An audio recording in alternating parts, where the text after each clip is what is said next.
हे सत्यपथ के पथिकों, हमने धोबी और गधे की कथा अवश्य ही सुनी होगी, जिसमें धोबी अपने गधे पर कपड़े लाद शहर जाता और लौटते हुए कुछ नमक की बोरियां उस पर लाद वापस गांव आ जाता था। इससे धोबी को दोहरा मुनाफा हो जाता। वह बहुत खुश था, पर उसका गधा दोहरा दुखी था। वह नमक के बोझ तले दबता जा रहा था, सिकुड़ता जा रहा था, पर धोबी को जैसे उसकी चिंता ही न थी। बेचारा गर्दभ धोबी के डंडे से परेशान हो आत्महत्या करना चाहा। अपनी मुंहबोली मासूका से अपने आत्मदर्द को बतलाया तथा वह आत्महत्या कैसे करे यह भी पूछा। मुंहबोली मासूका बड़ी समझदार थी। उसने उसे आत्महत्या के कुत्सित विचार को त्याग देने की सलाह दी। वह बोली, मेरे मालिक धर्मशास्त्र के विशेषज्ञ हैं। वे सदा कहते हैं कि आत्महत्या नहीं करनी चाहिए, क्योंकि यदि आप अग्नि में जलकर मरते हैं तो आपके शरीर के बाकी 4 तत्व पृथ्वी, जल, वायु और आकाश अपने स्वरूप से विनिष्ट हो जाते हैं तथा पुनर्जन्म क्रिया समाप्त हो जाती है। इसी प्रकार से अन्य प्रकार से भी मरने से पंच तत्व विनिष्ट हो जाते हैं। प्राणी की आत्मा सदा भटकती रहती है। उसे न तो मोक्ष मिलता है और न ही पुनर्जीवन। इसलिए हे मित्र गर्दभ, आत्महत्या का विचार त्याग दो।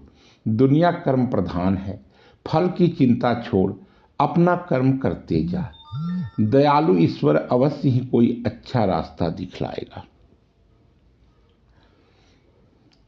अब यहाँ अपनी मुंहबोली मासूका की बात सुन गधे के मन से आत्महत्या की इच्छा लगभग समाप्त हो गई, पर धोबी के अत्याचार भी तो अपने चरम स्थिति पर व्याप्त था। धोबी के डंडे से वह तंग आ चुका था।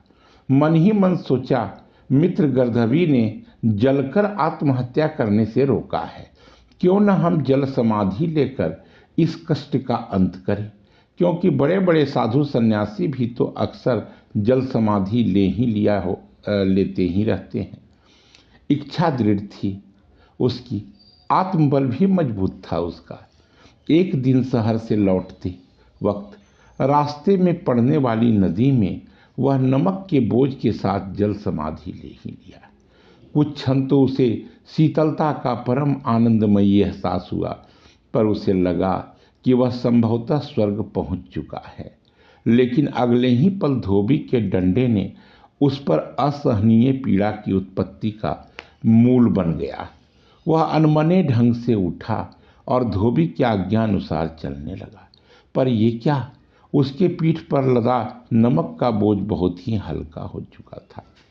शायद वह इसे जल समाधि का चमत्कार मान रहा था, या फिर कुछ और। जो भी हो, अब जल समाधि लेना उसका लत बन चुका था।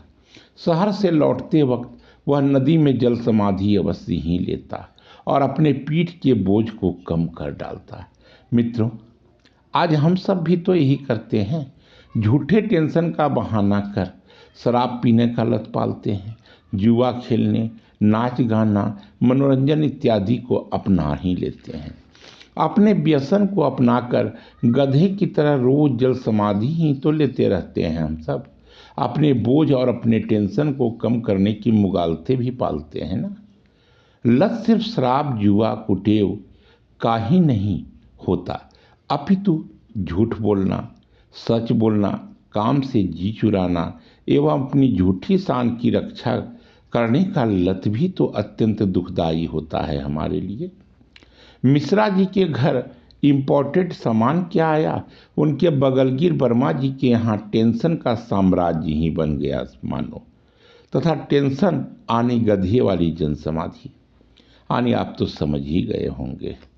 मित्रों, एक छोटा बच्चा अपनी बगल की आंटी के यहाँ से कुछ हरी मिर्चें चुरा लाया था। उसकी माँ ने उसे डांटने के बजाय मुस्कुरा दिया। परिणामतः वह बच्चा कालांतर में एक दुर्दांत चोर बन गया। शहर से लौटते वक्त हरिया और भीमा ने थकान मिटाने को थोड़ी सी शराब क्या पी, आज वे अच्छे खासे शराबी के रूप में जाने जाते हैं। जुआ अमीरों का शौक है। इसी सोच से राजा युधिष्ठिर ने तो अपनी पत्नी को भी जुए की बलिवेदी पर चढ़ाने में थोड़ी भी संकोच नहीं की। सच बोलने के कारण ही तो भगवान कृष्ण पर मणि चोरी का पाप लगा।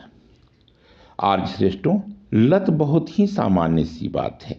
इसकी शुरुआत बहुत ही सरल ढंग से होता है, लेकिन इसका विनाश बेल अमर बेल की तरह हमारे अस्तित्व को ही समाप्त कर डालता है।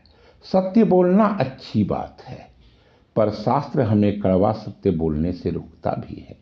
वेद शास्त्र हमें सदा चेताते रहते हैं, सत्यम ब्रूयात प्रियम ब्रूयात, न ब्रूयात सत्यम प्रियम, प्रियम चा नानृतम ब्रूयात, एषः धर्म सनातन। अर्थात सत्य बोलो, प्रिय बोलो।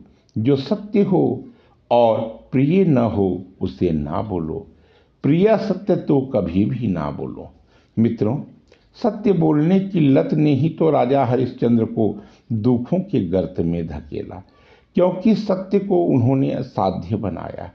अपने मुख से अप्रिय सत्य बोले जाने के कारण ही युधिष्ठिर गुरुद्रोण के अंत के साधन बने।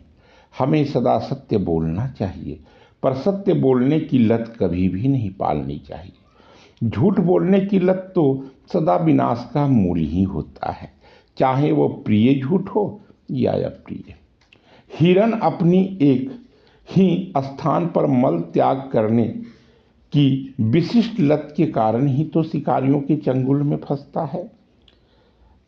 सियार साथ मिलकर भौंकने की अपनी विशिष्ट लत के कारण ही तो अपने सामूहिक विनाश को आमंत्रित करते हैं।